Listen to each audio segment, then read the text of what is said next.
Do you remember the audition when you first met De Niro?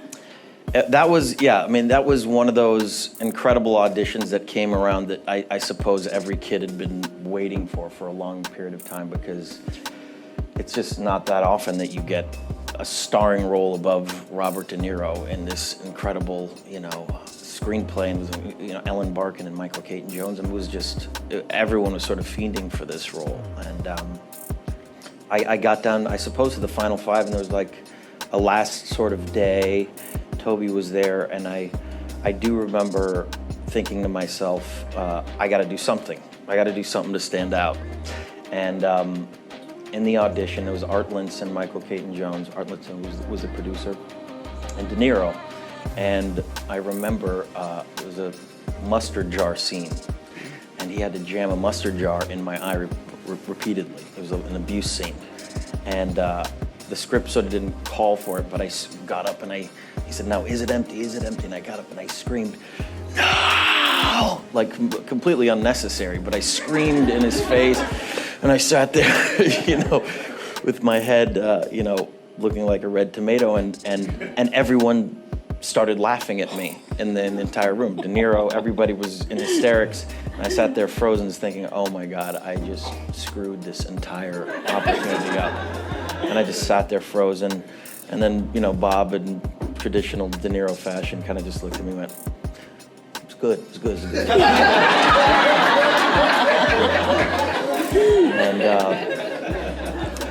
And then, we carried on doing the scene, and I think I actually had dinner with De Niro recently, and he told me, no, I was the one who said you should get the job.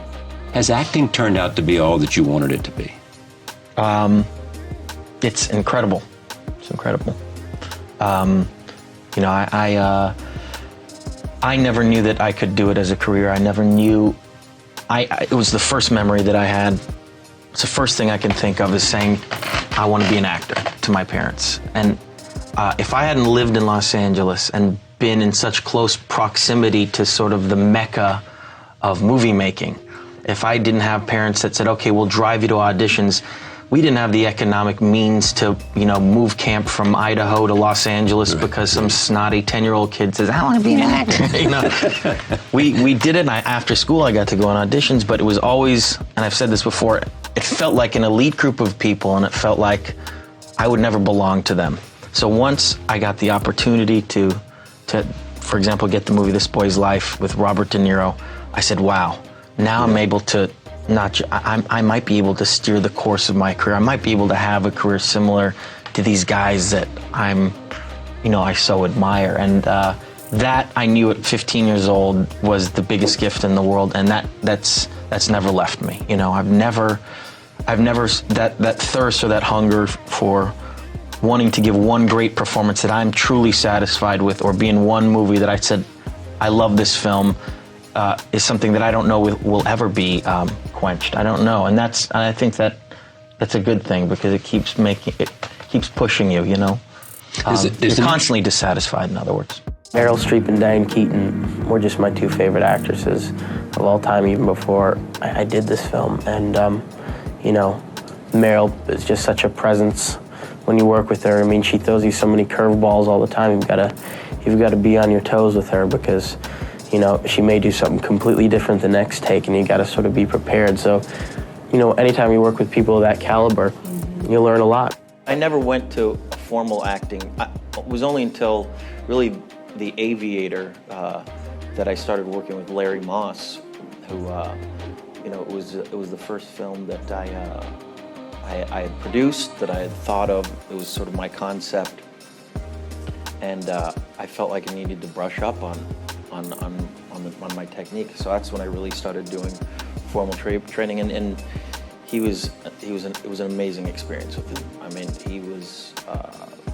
it was more than learning how to be a better actor. He was a life coach. It was like, he's like, oh, the first day, he was like, all right, you wanna go over this stuff? I'm like, yeah, let's do it. And he's like, okay, you're Howard Hughes, you're in your plane, this is your cocoon, this is your sanctuary.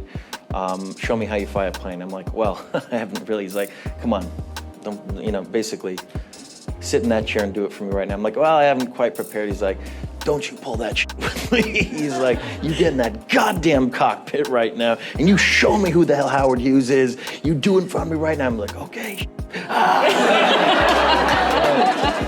I mean, and from there, we started working on breaking down this script in a way that I'd never had before.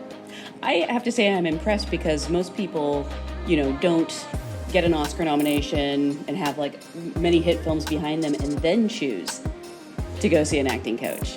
I think everyone can always, brush up on their technique. It is, what we do is takes a lot of research. If you really want to inhabit a role, it takes a lot of work and training, and I think it's incredibly important to constantly, no matter how successful you are, it's incredibly important.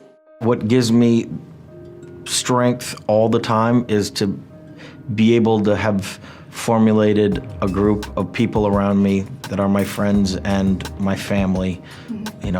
Those two words are enmeshed in my opinion, but it's given me a grounding that, as insane as my life can be sometimes, is always refreshing, and they're always so honest with me, and I'm so thankful for that. Everything at the end of the day when you're making a movie starts with the material and how well written the script is. I've never seen a silk purse made from a sow's ear. Yes. I've never seen it happen wherein a crap script with crap characters, a director somehow found a way to make a masterpiece out of it. And that's the constant struggle that we all sort of have as actors, is finding those gems, and that's why people grab onto them like vultures. When you find a great piece of material or a great script, it's like, you should see what happens. It's like a piranha feeding fest. Everyone wants it.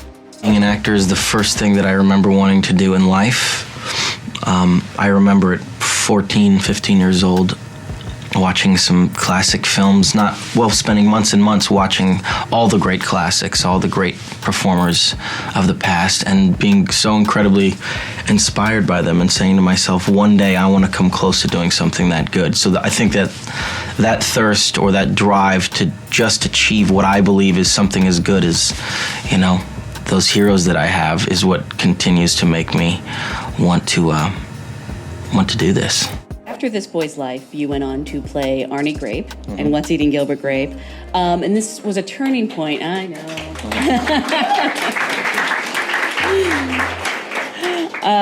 This was a turning point in a lot of ways, because I understand you actually turned down another movie just for the opportunity. I don't even think you had an audition lined up for Gilbert Grape. I did have an audition lined up for it, yeah. No, it was one of those situations where, I did this movie, This Boy's Life, and it hadn't come out yet, but there was this one role that I wanted to play desperately, but I started to get, offers for other movies, and there was a big Disney movie that they wanted me to do, and I don't know where I got those little balls at 16 years old to say, no, I'm gonna wait it out because I want to audition for this other film. But if there's one thing that I'm really proud of in my entire career, it's that moment at 16 to say that, and do that and have that sort of conviction of what I wanted to do. That's the one thing I'm really proud of. Because the other movie was an offer, wasn't it? Yeah, it was for a lot of money at that time, which sounded great at the time, but I said no. Yeah. I always felt like an outsider because I knew of people, that were in the industry. I just didn't know how to get into it. And I remember going to cast different agents when I was 9 or 10 years old.